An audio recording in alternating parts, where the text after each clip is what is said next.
Yeah, it's just a question about if it's just strictly breathing through the nose, or can you breathe through your mouth in meditation? Purely because I experience quite a bit of jaw tension, and when I like relax my jaw, my stomach area seems to relax a bit more too. So just see if that was essential to just be strictly breathing through your nose, or Well, let me ask a couple of questions. So, what is the relationship between relaxing the jaws and breathing through the nose or mouth?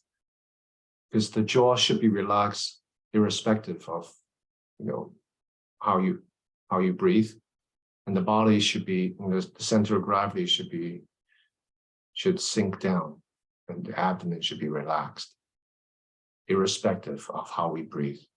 So my question is, do you have congestion in the nose, or is it like what prevents you from breathing through the nose? there's no prevention. I can breathe through my nose. I suppose it just feels it feels more relaxed. It feels like I'm holding a bit right in the nose. Like I'm holding. Okay. Yeah, there's no problem with breathing through the mouth, but that's not where the issue is. Okay, so the problem with the mouth is, you can breathe through the mouth, but the mouth becomes dry. Okay? So in order to help you to relax, that's where I see the issue is. Okay, in order to help you to relax, you can begin with the mouth. As you do the progressive relaxation from top to the feet, you can just naturally, especially relaxing the eyes area and the jaw. And the teeth does not have to be closed. Even when we close our mouth, breathe through the nose, teeth doesn't have to be closed. If they touch, that's fine. So perhaps there's some kind of connection through habit of tension in the facial muscles. And then when you open your mouth, the tension is released. So you can do that in the beginning, but once you're settled and relaxed and you feel grounded, in other words, your sense of bodily weight, your bodily weight must be at the base. Just like as you're sitting now, you feel your buttocks, the sense of weight, and you feel the earth beneath. So once you feel grounded, relaxed, and as you pay attention to the breath, you may not need to open the mouth anymore. Right? So you just feel the subtleness of the breath with the nose. So that's the way we teach it. If there's no sensations here, then you can feel the rise and fall of the abdomen. So sensations, I mean, cool, warm, silky, coarse, long, short, light, heavy, or meaning like more subtle sensation, and as it goes out, it becomes more turbulent. So all of these sensations, if the sensations start to fade, and you're free from wandering thought, mind is clear, and then you drop down to the abdomen, which is just the sensation of rise and fall. Yeah. Now, one thing to begin, so I'm suggesting you to focus on the relaxation, to be more in tune with the body, and how somatically experiencing the different parts of the skin, muscle, tendons relaxing. Drop the bodily weight. in the process of doing that, your mouth open is fine. As your body relaxes, jaw relaxes, your breath will become subtle anyway. And then if it feels natural to you, then you can close your mouth and just feel all the different sensations of the nostrils. So there's a lot of things for your mind to hold on to, you see, to anchor your mind to develop concentration. If you focus on the mouth, I don't know what sensations they are. It's just dryness, maybe, after a while. So that prevents you from meditating for longer. Or every once in a while, you're gonna make your mouth wet and tongue and the kind of distraction, you see. Does that help? Yeah, thank you. So you just finished the retreat with Simon. Yeah. Did you bring this issue with Simon? No, I just had some moments in meditation where I just let my mouth open and Yeah, felt a lot more relaxed. Maybe that's just something I'm imposing on it. Maybe, I'm not sure. But, okay. Yeah, that's fine. When we meditate, just for all of you, when we meditate, our tongue is actually placed at the roof of the mouth or back of the upper row of teeth, like the gum area. So our tongue is actually placed there. So that makes a connection, circular connection. And that makes sure the mouth is wet, it's not dry. And it makes sure the breath goes through the nostrils and doesn't circulate in the mouth, making the mouth dry. The tongue is there. It goes directly to the lungs. So usually, when we do that, we get used to it, and we do that even during daily life. It's just used to being there. Also has the benefit of making a connection to the energy that's traveling through the body. It's there. It's the same principle as when we sit, our thumbs are together. So that connection makes the energy. Energy travel in circular motion. So our body being elongated like a rectangle, we actually lose energy, deplete energy. So when we are in a circle, when we make connections, so the energy is retained. Yeah, it's the same thing like when we get cold, we have a tendency of, maybe holding our arms together, right? That creates heat. Why does it create heat? Because the energy, the heat, warmth is not depleted, but we're retained.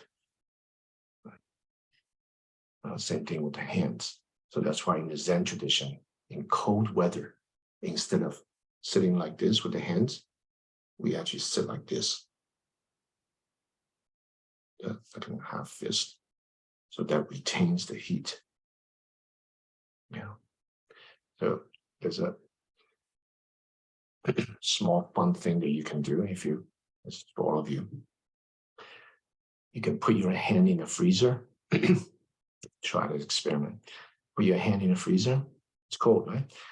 But you connect the index finger and your thumb, and you'll discover that the index finger and the thumb will be warm, whereas the rest of the fingers will be cold.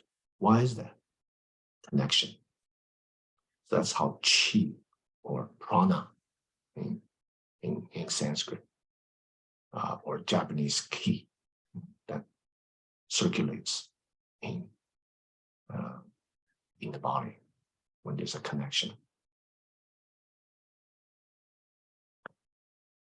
Conversely, when we're too hot, then sometimes meditating like this or will create more heat. So we can open up, maybe put the hands on the knees to dissipate some of the heat in the body.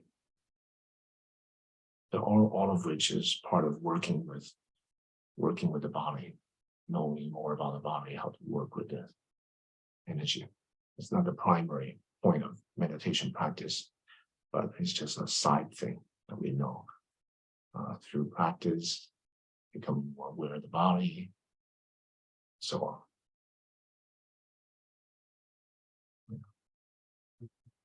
Thank you, Guo Gu. By the way, I forgot, Bing Bing, how are you doing? I'm good. Good. Sometimes I don't see everyone. We have a lot of online peers today. Not many people offline, even having beautiful venues. The next question is from Mei Hui. I'm going to read out.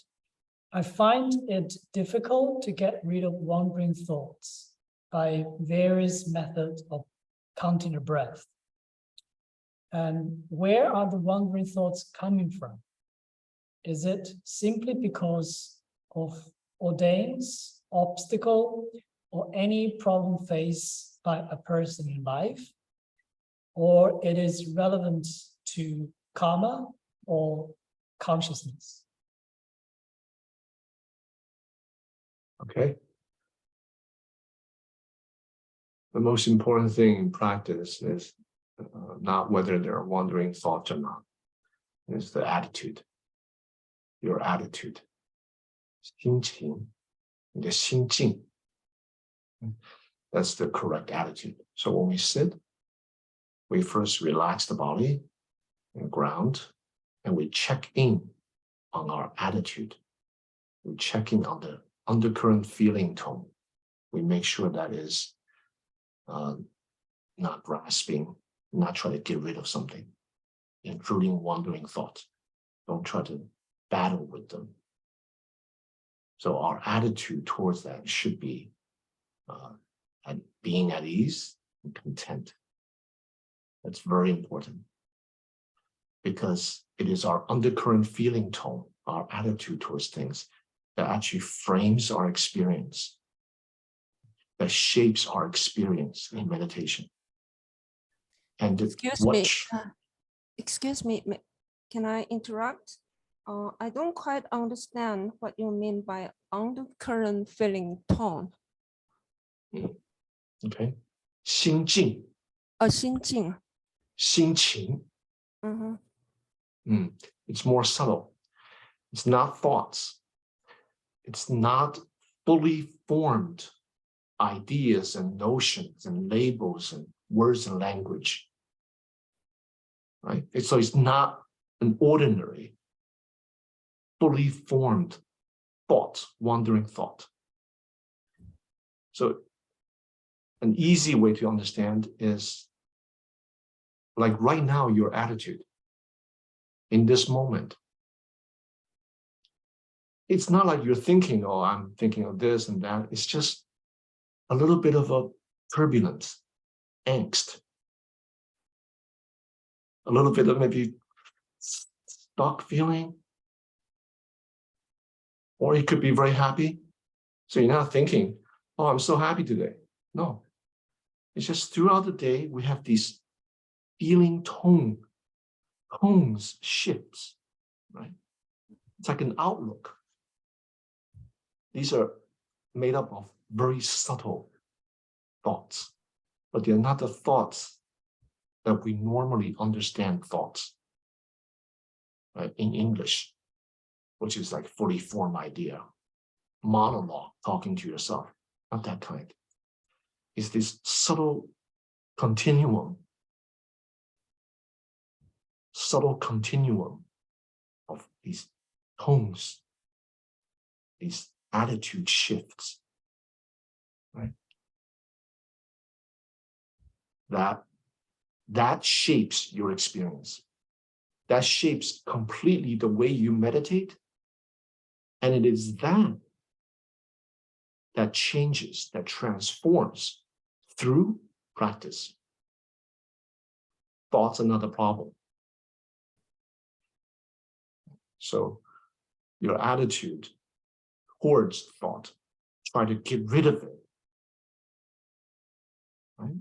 That's the attitude, the feeling tone that's behind that is aversion. It's aversion, right? Annoyance, frustration. That will never get rid of wandering thoughts. Thoughts are not even a problem. So when you meditate, you have to relax. That is, diffuse your defense mechanism. You have to diffuse that. Relax, feel ground, gentle smile, and check in. Before you even use a method, check in to how you actually feel in the moment. I'm not talking about thoughts. Like, how do you feel in the moment? Content, relaxed, at ease, and take a moment to experience that, to allow that feeling to be present to that. And allow that feeling as the basis to use your method of practice. So that feeling, when that feeling of contentment, 安心的这种心境 relaxed, 安然 when that feeling tone is present, you infuse your method with that feeling tone, whether it's breath, whether it's counting, whether it's just sitting or contemplation of some other method. So that feeling of being at ease, content, that is what transforms our scatteredness. Okay? Scatteredness, you have absolutely no interest in that. You're just content. So from your perspective, it's all good. You do you, I do me. You're not in opposition. You're not trying to use the method to get rid of thoughts. That feeling tone is agitation, you see? So if the cause is agitation, of course, the effect will be agitation. Of course, you're going to have more wandering thoughts, more monologues, no matter what you use, because you're hijacked. 你已经被绑劫了，被什么绑劫？不安、嗔恨。So the agitation is what hijack you. So no matter what you do, counting the breath, following the breath, whatever way you use the method, it's already hijacked by your feeling tone. That's more important than the method. You see? So that is what you should work on. And in time, as a practitioner, continue to practice for years and months, years, and so on.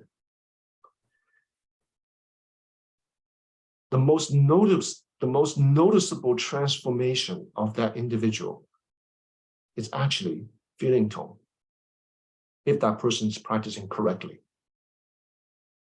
If the person is not practicing correctly, they're just exacerbating whatever they've been doing before they practice. Prior to practice, they're into material things. They're trying to seek after things, get things. Right? And then when they start practice, it's like spiritual materialism. They're still trying to get things, and they're trying to get rid of things. In Chan, it's called 取舍这种心境，取舍 grasping and rejecting, which is just 贪嗔 which is just greed and hatred, aversion, which come from ignorance. That's the three poisons: greed, hatred, ignorance. So what operates, perpetuates within us, it's the same thing. So that you have to make sure the target, you're putting your effort, like shooting an arrow, you're shooting at the right target. Right now, you're not aiming the right target. You're aiming at your thought. Thoughts is not the problem. So understand what the target is, which is this. For ordinary people, they're always grasping, rejecting, gaining, losing, seeking, relinquishing, wanting, get rid of, having, lacking, which is just these polarities. We don't use that on our practice. We expose this tendency, expose it in the awareness, right? We don't follow that. We relax, ground the body, so we can diffuse the mechanism, because it's not mental. These things, there's a bodily component to that.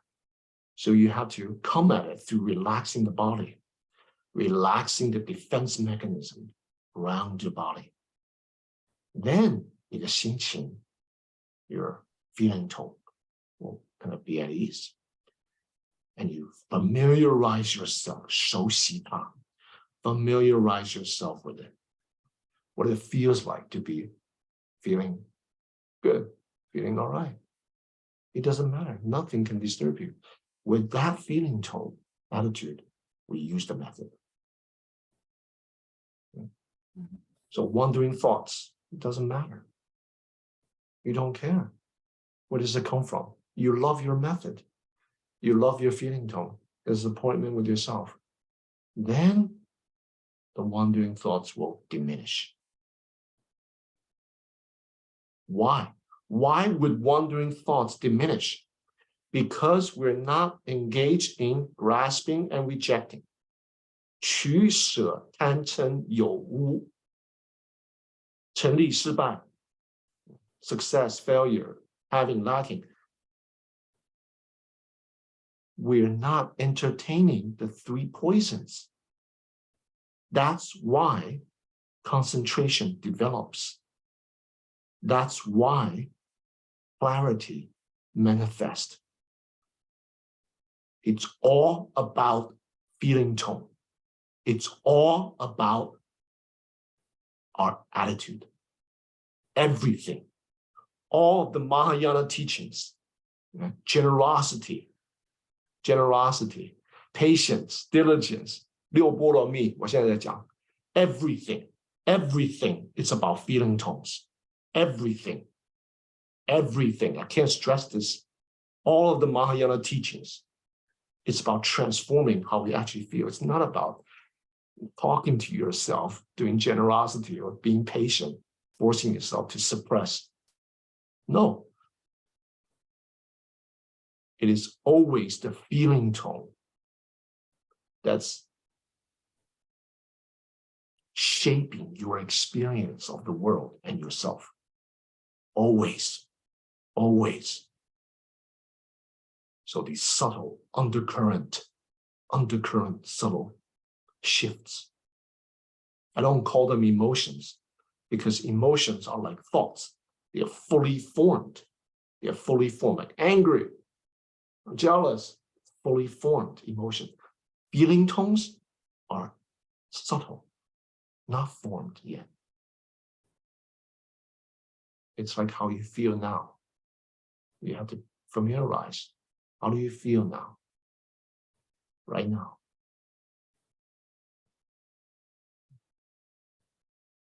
So if we feel agitating, relax, ground, bodily, content. With that, infuse the method. The way we the way we relate to the wandering thoughts is already very different. The way we relate to other people will also be different. So the way we practice start to translate to daily life. That's the first component of your question. Right? So I'm pointing to attitude. Second component, where the thoughts come from. There are many thoughts. Sometimes they are fragmented, scattered. 没有头绪. There's no beginning, middle, and end. They're just fragmented, kind of impressionistic from during the day. That's one type of thought. That's what I call scattered thinking, scattered thoughts. Right?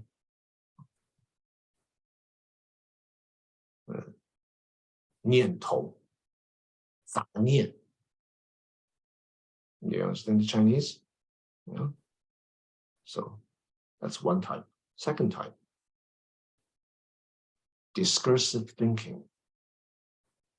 Discursive thinking that has a beginning, middle, maybe not an end, but there's linkage, one thought linking to the next, linking to the next. So just, it's like monologue thinking, sometimes visual too. That's when the mind is very scattered, very scattered. Story making. Right? There's a middle, there's a beginning, middle, that one thing lead to another. Right? These thoughts happen because we're hung up on something. Maybe there's a project in your daily life that you're not finished with it. Maybe you're engaging in resolving some issues in life. So it's always in the back of your mind. The mind can circulates back to this topic. It's not really resolving anything. It's just ruminating, going back to the same topic. Something you didn't do in daily life, you wish you had done. You have an argument, and it goes back. Or something you have more vested interest in, concern. So it goes back. Mind is caught up. Whereas scattered, fragmented thought, 杂念, there's no pointing that. It's just impressionistic kind of things that there's no beginning, middle, end. It's just come. That's actually the easiest to deal with. Discursive thinking. Maybe some issues are unresolved in your daily life. So we're kind of drawn to it. And then there's a third type connected to discursive thinking, but more of emotional tone. Emotional tone. Fully formed feelings about something. They can come out of nowhere, like you meditate and just opens up a can of worms. Suddenly kind of something deep within your psyche, fear come up, or a sense of loneliness, or it's just discursive thinking, but there's this emotional quality to it that we're kind of attached to. So the principle, how to deal with that, go back to the first part of your question, my answer, which is feeling tone. Go back to the body, relax the body, because these, especially the emotional things that come up, it has a particular place in the body that's lodged in there. So you have to go back to the body, relax. Relax skin, muscle, tendons, feeling grounded. And then checking to how you actually feel in the moment. And if you are relaxed, grounded, but the strong emotions are still present, you tell yourself, this is my appointment with myself. Deal with you later. Right now, it's my appointment. It's all good. Once the body is relaxed, the defense mechanism is diffused. All you need to do is just raise that idea that, you know what? It's all good. It's fine. Whatever's coming is going to come. Then you can kind of shift that emotion into content. 安心办道. Contently practice. Just for half an hour anyway. Whatever sky is going to fall down, whatever the heck is going to happen, do it later. Right now, it's just my appointment. You get used to it, just being okay, being at ease. Practice like that. For the more difficult emotion, discursive thinking, you get up and do some exercise. You do some walking meditation, more complex practice, more somatically grounded practice. Instead of sitting, you do some yoga exercises, you do some walking, so your body is involved. Change the causes and conditions. 改变你当下的因缘，身心的条件。Right? Change the causes and conditions of the body, get up and move. Then these kind of feeling tones. The body will hijack, the bodily element will override these things.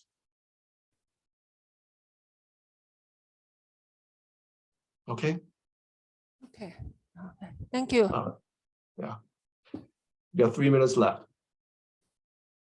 So my response goes to all of you, right? So it's part of understanding what practice is. It's not about sitting, it's not about a meditation. It's about exposing how we actually feel. Working with that, because it's at that level that the presence of, afflictions, greed, hatred, ignorance, that's operating. So, all good? Thank you very much, Guo Gu. I know we have another call. Shall we call it today? So we have a few minutes break. 2 minutes. Let's do some relax and grounding, shall we? Sure. All right, so make yourself comfortable.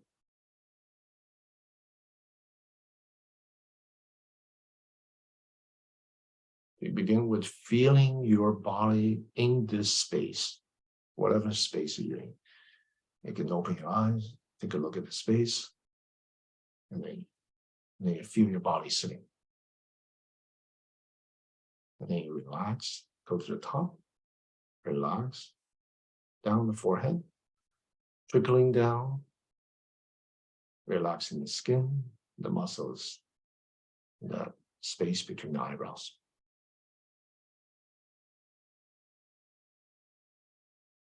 And you can raise your eyebrows, in other words, tense up, and let them drop. Relax.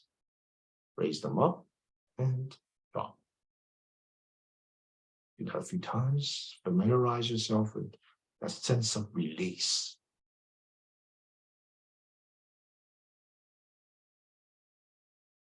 The tactile sensations of the skin, releasing tension. Extend that to the eyelids, eyeballs, planes of your cheeks. And then below your ears, follow the jaw, follow your jawline. From below the ears, all the way to your chin. Relax your jaw. And then chin tucked in. The mouth, wet your mouth. Gentle smiles at the corners of your mouth.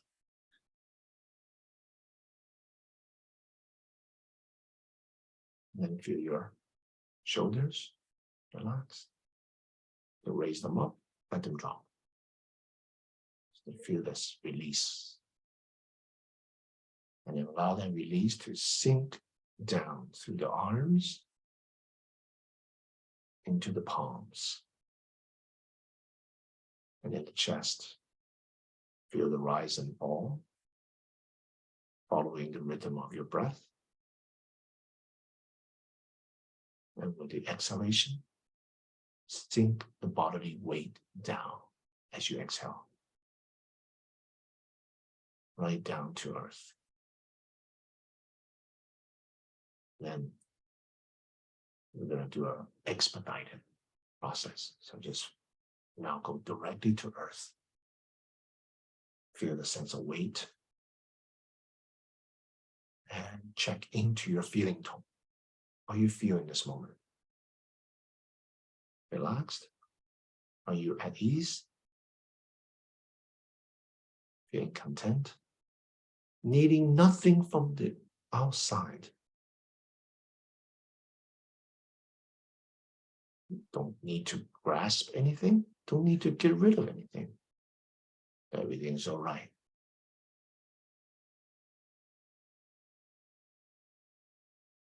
And from this point, it's all good. And then we use the method. Okay, join our palms. Okay, may all of you be well, happy, and healthy. Until next time. Bye.